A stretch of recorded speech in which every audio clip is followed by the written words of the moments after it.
भगवान ब्रह्मा जो इस सृष्टि की रचना करते हैं, श्री हरि विष्णु जो इस जगत का पालन करते हैं और महादेव जो इस सृष्टि का संहार करते हैं।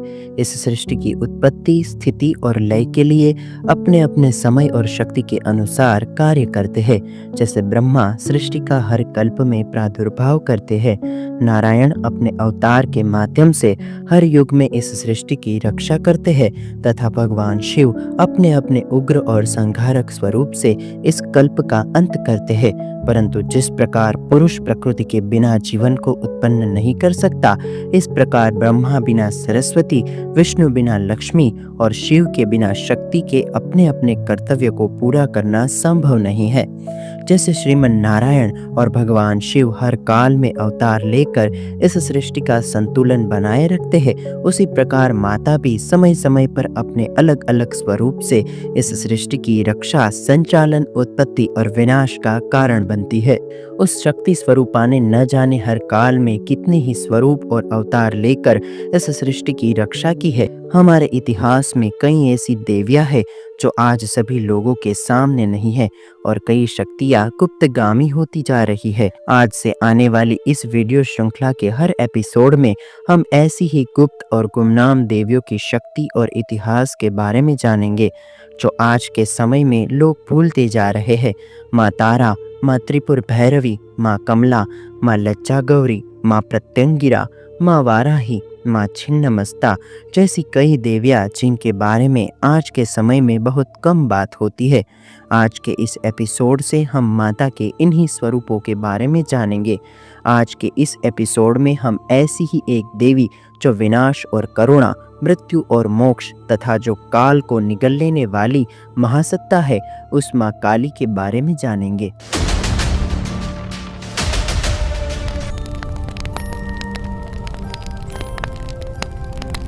माँ काली जो अपने हाथ में रखती है रक्त से भरा पात्र, जो अपना एक पांव रखती है भगवान शिव के वक्ष पर, जिनका भयंकर स्वरूप देखकर स्वयं पृथ्वी भी कांप उठती है। ऐसी माता काली किस कारण से इस सृष्टि में प्रकट हुई?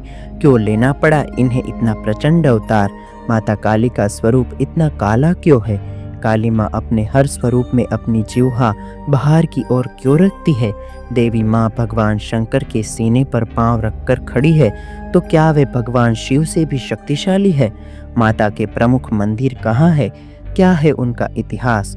कौन कौन से हैं माँ काली के अनसुने स्वरूप? आइए आज के इस एपिसोड में माता काली को करीब से समझने की कोशिश करते हैं। माता काली को शक्ति की देवी माना जाता है। हिंदू धर्म में तंत्र साधना के लिए भी माता काली की पूजा की जाती है।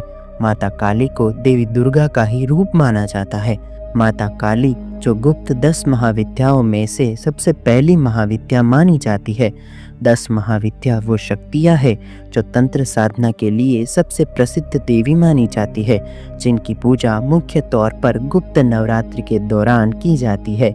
ये 10 महाविद्या भगवान शिव को 10 अलग अलग दिशाओं से घेरी रहती है, यानी हर दिशा में एक महाविद्या उपस्थित रहती है, जिनमें माता काली सबसे उग्र और सबसे पहली महाविद्या है, जिनकी गणना उग्र कोटि की देवियों में की जाती है।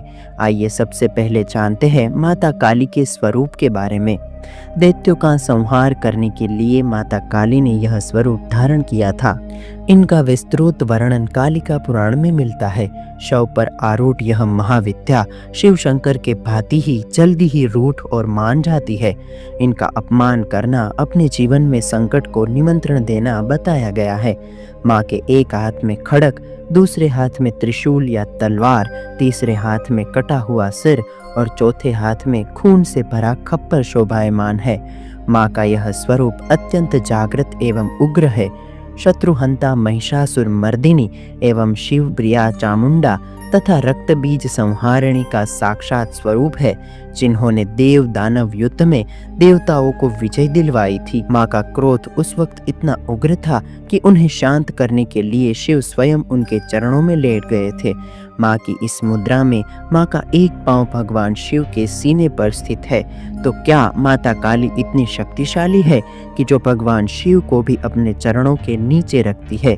इस सत्य का प्रमाण हमें तंत्र साधना के सारे प्रमुख ग्रंथों में मिलता है। इस प्रश्न का उत्तर हमें भगवान शिव और माँ काली के स्वरूप के सामान्य भेद को समझकर मिलता है। यदि आप माता काली के गले में पहनी हुई माला देखते हैं तो वो आपको कटे हुए मस्तक की दिखाई देती है, जबकि भगवान शिव के उग्र रूप के गले में आप जो माला देखते हैं वो मुंड की दिखाई देती है।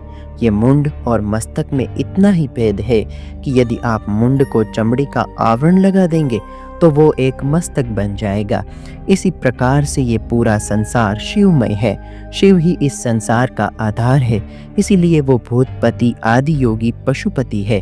यह सब कुछ विश्वनाथ भगवान शिव ही है।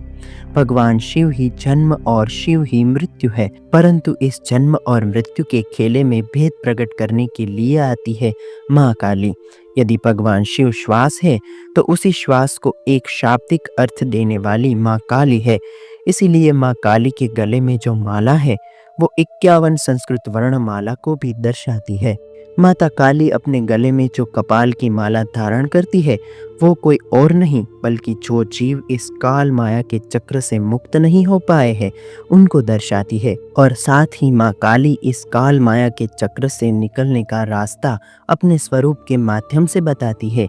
ये तो हम सब जानते हैं कि माता रानी की जो जिह्वा है वो मुख से बाहर और रक्त से लाल है।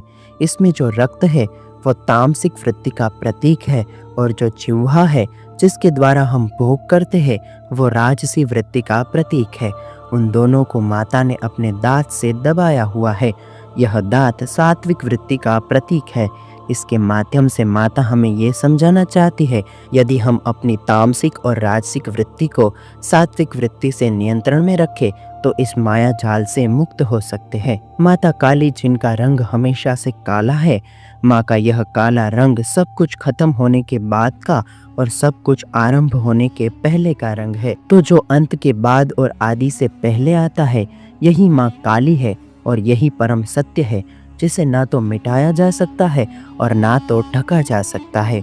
इसीलिए जब हम माता काली की रण क्षेत्र और श्मशान की प्रतिमा देखते हैं तो उनमें माता के रूप को निर्वस्त्र स्थिति में दिखाया जाता है, क्योंकि सत्य को छिपाना किसी के लिए संभव नहीं है। माँ काली ऐसी देवी है जो हर स्वरूप को धारण करने वाली है। यदि माँ को आप लाल वस्त्र धारण कराते हैं तो यही माता काली चंद्रघंटा, कुष्मांडा और स्कंद माता बनेगी। सफेद वस्त्र धारण करेगी तो माँ ब्रह्मचारिणी, महागौरी और धूमावती बन जाएगी। पीले वस्त्र में माँ बंगलामुखी बन जाएगी, और हरा वस्त्र धारण करेगी तो यही माता मातंगी बन जाएगी। तो माँ का यह सत्य कभी भी ढका नहीं जा सकता। बस माता काली इसी सत्य को दर्शाती है।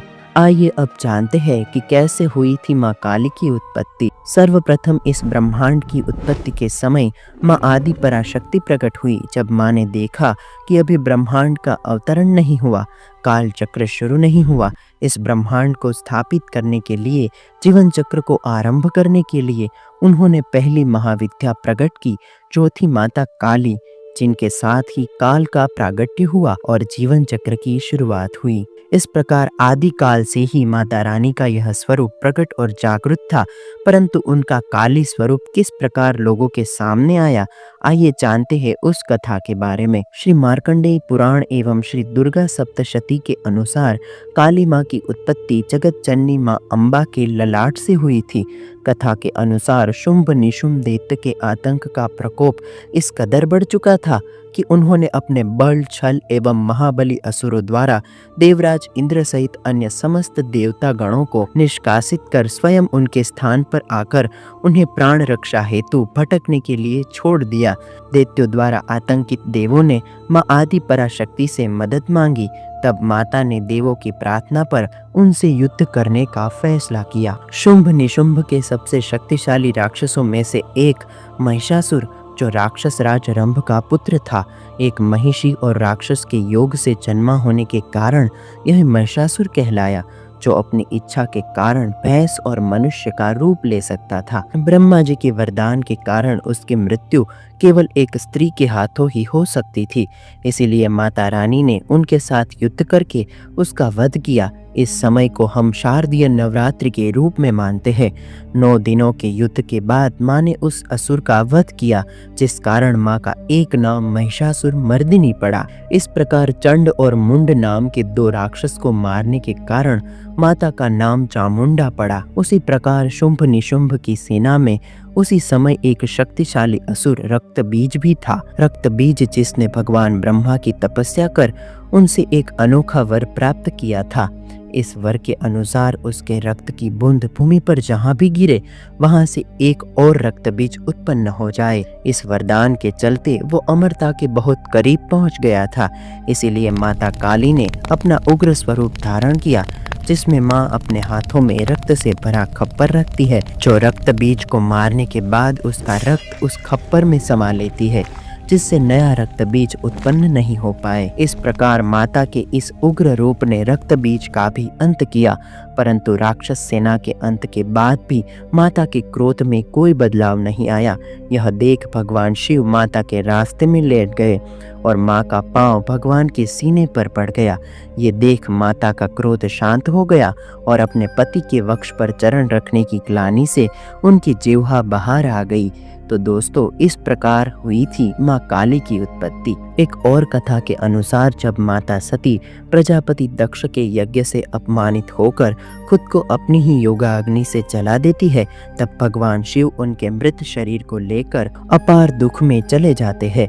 महादेव को इस दुख से बाहर निकालने के लिए नारायण अपने सुदर्शन चक्र के द्वारा माता सती के शरीर के टुकड़े कर देते हैं। अब जहाँ जहाँ माता सती के शरीर के यह अंग गिरे वहाँ वहाँ माता के शक्तिपीठ की स्थापना हुई। मुख्य तौर पर 51 शक्तिपीठ माने जाते हैं, जिनमें से कई शक्तिपीठों में माता काली की भी आराधना होती है। तो आइए उन शक्तिपीठों के बारे में जानते हैं। इन शक्तिपीठों में सबसे प्रमुख है काली घाट, जिसे दक्षिणेश्वरी काली के नाम से भी जाना जाता है। कहा जाता है कि यहाँ माता सती के पैर की उंगलियां गिरी थी। आइए इसके इतिहास पर नजर करते हैं। काली पीठ से जुड़ी कथा के अनुसार माता ने ब्रह्मानंद गिरी नाम के उनके भक्त की तपस्या से प्रसन्न होकर माँ काली ने काली घाट में प्रकट होने का वर दिया, जिसके चलते आत्माराम नाम के ब्राह्मण के सपने में आकर माता ने अपने गिरे हुए पैर की उंगलियां की दिशा बताई और कहा कि उन उंगलियों को स्थापित कर मेरा मंदिर बनवाया जाए। आत्माराम ने भगीरथी नदी में से माता के उस पिंड को निकाल लिया और नकुलेश्वर भैरव की रक्षा में उन उंगलियों की स्थापना कर दी। कोलकाता में स्थित माता का यह शक्तिपीठ, जहाँ माता काली की जो मूर्ति है वो स्वयंभू मानी जाती है। काली घाट में स्थित मंदिर हिंदू धर्म के शक्ति संप्रदाय द्वारा एक महत्वपूर्ण शक्तिपीठ के रूप में प्रतिष्ठित है। काली घाट काली मंदिर संभवतः कोलकाता का सबसे प्रमुख मंदिर है और यह हिंदू देवी काली का निवास स्थान है तथा आदि गंगा के तट पर स्थित है, जिसके परिणाम स्वरूप मंदिर को यह नाम मिला है। इसी प्रकार माता काली का एक और प्रसिद्ध मंदिर गुजरात के पावागढ़ में स्थित है। माँ काली को समर्पित यह मंदिर भारत के 51 शक्तिपीठों में से एक है और माना जाता है कि इसकी उम्र 8 करोड़ वर्ष से भी अधिक है। जगत जननी माता सती के दक्षिण पैर का अंगूठा गिरने के कारण इस जगह का नाम पावागढ़ हुआ। इस कारण इसको बेहद पूजनीय और पवित्र माना जाता है। यहाँ की एक खास बात यह भी है कि यहाँ दक्षिण मुखी काली माँ की मूर्ति है, जिसकी दक्षिण रीति अर्थात तांत्रिक पूजा की जाती है। इस पहाड़ी को गुरु विश्वामित्र से भी जोड़ा जाता है। कहा जाता है कि गुरु विश्वामित्र ने यहाँ काली माँ की तपस्या की थी। यह भी माना जाता है कि काली माँ की मूर्ति को विश्वामित्र ने यहीं प्रतिष्ठित किया था। यहाँ बहने वाली नदी का नामकरण भी उन्हीं के नाम पर विश्वामित्री किया गया था। इस तरह मध्य प्रदेश के गढ़कालिका में भी माँ काली विराजित है। उज्जैन में काली घाट के पास स्थित कालिका माता का प्राचीन मंदिर गढ़कालिका के नाम से प्रसिद्ध है। यह मंदिर देवियों में कालिका को सबसे महत्वपूर्ण मानते हुए माँ कालिका के दर्शन के लिए प्रतिदिन हजारों भक्तों को आकर्षित करता है। गढ़कालिका मंदिर उज्जैन के प्रमुख धार्मिक स्थलों में से एक है।